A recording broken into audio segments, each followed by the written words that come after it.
मुक्तं मधुरं मुक्तं मधुरं मधुराधिपतेरखिलं मधुरा। हम जैत में अखंड रामायण का पाठ करते थे। कई बार हम छुट्टी में जाते थे। मैं 5वीं चौथी पास करके आ गया था। अखंड रामायण मतलब 24 घंटे में रामायण जी का रामचरितमानस का पाठ हो जाता था। घी का दीपक जलाना और फिर रामायण सस्वर पढ़ने वाले होते थे। तो हमारे गांव में एक मलुआ दादा थे, अनुसूचित जाति के।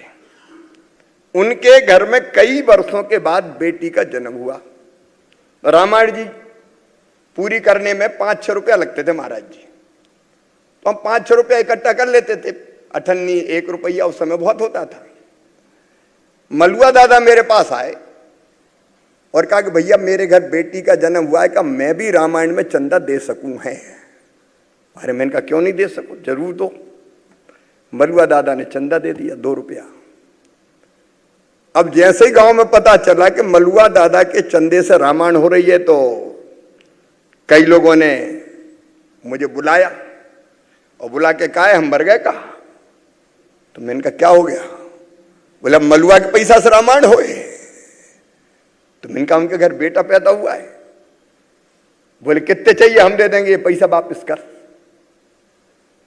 अब अंदर में संवेदना कहूं या कौन सा भाव कहूं, एक हुक उठी कि चाहे कुछ हो जाए। मलुआ क्या सोचेंगे, बेटी का जन्म हुआ और रामायण जी के लिए चंदा दिया। मैं भी अड़ गया कि चाहे कुछ हो जाए, रामायण तो मलुआ दादा के चंदई से होगी। और बाद में मलुआ दादा मंदिर भी गए। उनकी पत्नी को हम बिचली बहू कहते थे। बिचली बहू, बहू सम्मानजनक नाम होता है। दादी को भी बहू कहते हैं, ताई को भी बहू कहते हैं। उसके बाद से मंदिरों में आना जाना शुरू हो गया। वैसे ही मुझे याद है अच्छी तरह से कि मैं सर्दी के ऐसे ही दिन थे तो दादी मां कहती थी और ओढ़ के सो जा, जल्दी मत उठ।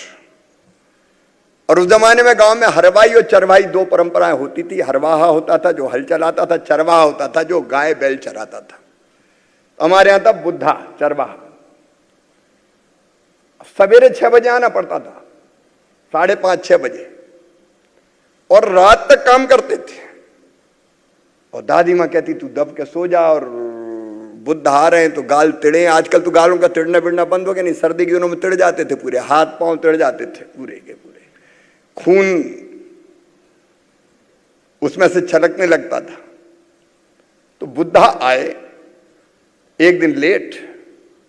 हमारे चाचा जी गर्म हो गए कि बुद्धा, और फिर जिन शब्दों में कहना चाहिए वो मैं कह नहीं सकता। लेट आया और 2 झापड़ बुद्धा को।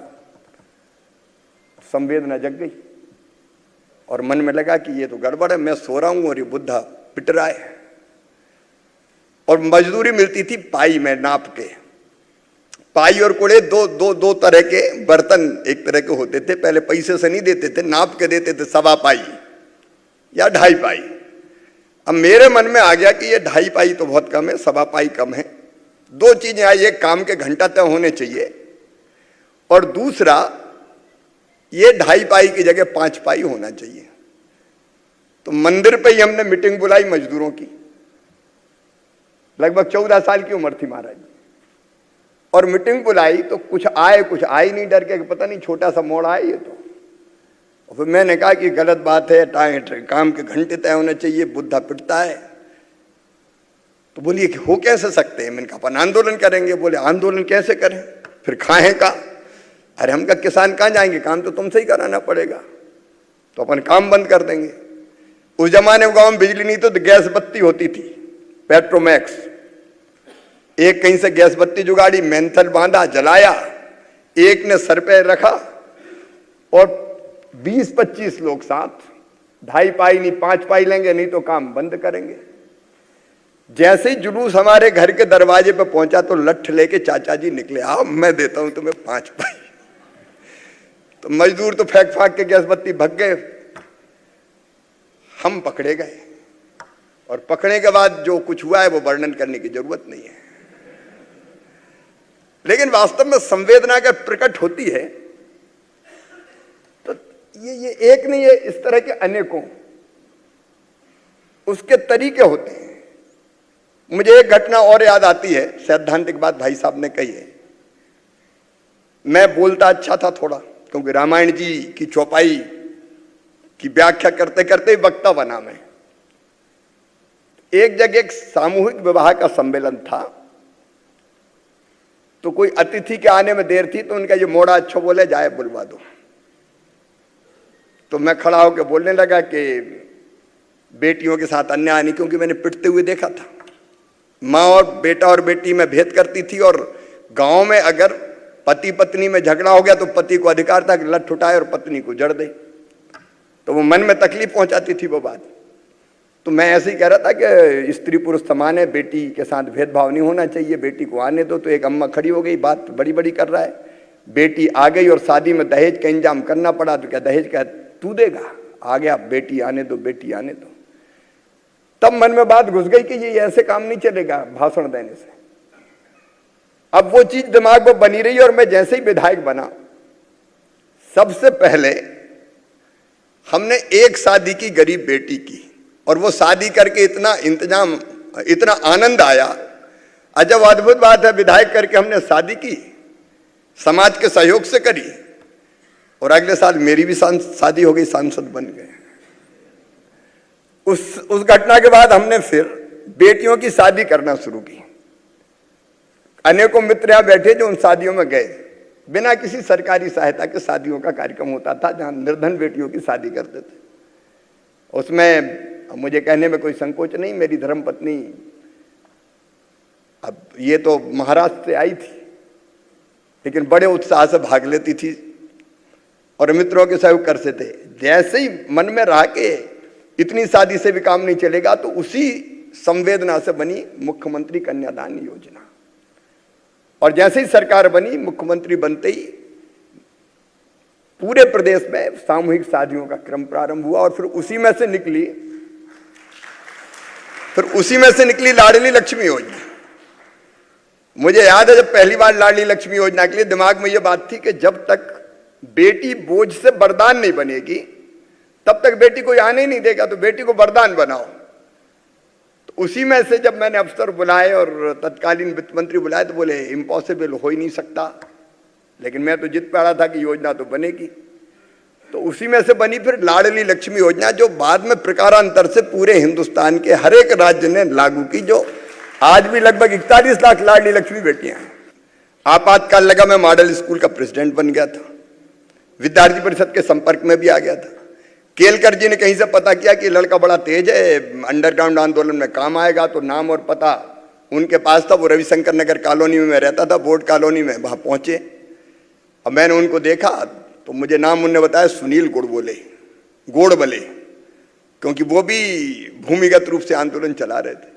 फिर मुझसे बात हुई, सही नाम मुझे भी नहीं बताया, और बाद में मुझसे मिलने के बाद 2-3-4 दिन बाद पकड़ लिए गए।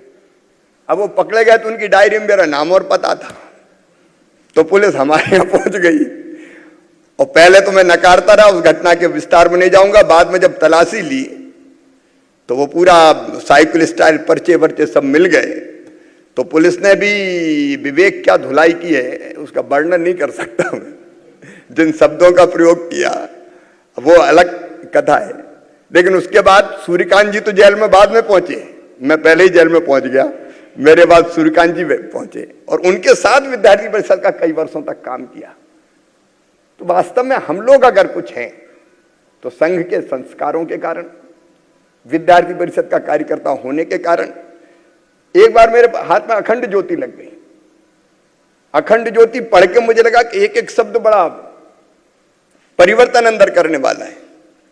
तो मैं आचार्य श्रीराम अखंड ज्योति पढ़ के फिर गायत्री साधना प्रारंभ हुई। और आचार्य श्रीराम शर्मा जी जब आए थे होशंगाबाद 81 में, तो उनके पास भी पहुंच गया, और बाद में फिर महाराज जी के संपर्क में भी आ गया। तो आशीर्वाद देने वाले और गढ़ने वाले तो वास्तव में और कोई होते हैं, जो संवेदनाओं का प्रकटीकरण करते हैं। 7 बेटियां हमारे पास ऐसी आई, और 7 बेटियों को पाल पोस के बड़ा करके मैं तो लाके भूल गया। लेकिन आज अगर मैं ये नहीं कहूंगा तो बात अधूरी होगी कि मेरी धर्मपत्नी ने उनका पूरा लालन पालन करके और विदा भी कर दिया। पिछले साल 3 बेटियों की विदाई हुई। तो कोई ना कोई माध्यम फिर ऐसे बनते जाते हैं कि वो संवेदनाएं सेवा में परिवर्तित होती जाती है। भगवान से यही प्रार्थना है कि सद्बुद्धि और सत्संस्कार ये बने रहें। गणना में, संख्या में हिंदू पूरे संसार भर में नहीं फैल रहे, उसकी कभी उसको चिंता भी नहीं थी। और ध्यान रखें, वो कन्वर्जन नहीं करता है, कभी नहीं। उनका गणना में विश्वास नहीं है, इसे गणना आप कर भी नहीं पाएंगे। लेकिन बॉस्टन में जिस ढंग के चौंकाने वाले पत्र पढ़े गए पिछले दिनों, और न केवल बॉस्टन में, न केवल हार्वर्ड में, स्टैनफोर्ड में, और न केवल स्टैनफोर्ड में, MIT में, और इसी तरीके की शोध हुई है ऑक्सफोर्ड में, और कुछ ज्यादा चौंकाने वाली शोध हुई है कैम्ब्रिज में। आइए मैं जरा संस्कृति की बात कह दूं, तो ये पिछले 3-4 वर्षों में जिस तरीके के वहां पेपर पढ़े गए, जिस ढंग से वहां शोध हो रहा है संस्कृति पर, वो चौंकाने वाले पत्र ये कहते हैं कि जो संस्कृति पूरे संसार में छा गई है, उस संस्कृति का नाम है सनातन संस्कृति, हिंदू संस्कृति, भारतीय संस्कृति। छल पूर्वक नहीं, बल पूर्वक नहीं, छद्मता के साथ नहीं, वाणिज्य व्यापार के आधार पर नहीं। तो फिर वो कैसे छा गई? योग के द्वारा, आयुर्वेद के द्वारा, आध्यात्मिक विचार के द्वारा। मैं शिवराज जी सच में आपकी प्रशंसा नहीं कर रहा हूं, लेकिन हां, आप यहां काढ़ा बांट रहे थे, उधर हम भी काढ़ा पी रहे थे, अपने घर घर काढ़े बांटे। आप जानते काढ़ा भारत पहुंच गया, विदेशों में पहुंचा है। एक बहुत बड़े विचारक हैं, मैं संकोच नहीं कर रहा हूं बात कहते हुए, इजराइल में वहां के सबसे बड़े विद्वान है प्रोफेसर सपरवर। चूंकि मेरी कई यात्राएं वहां हो चुकी और संयोग से 2 बार मैं उनके घर आमंत्रित हुआ हूं। उनका घर ही पूरा लाइब्रेरी है। इजराइल के सबसे बड़े विद्वान है वो।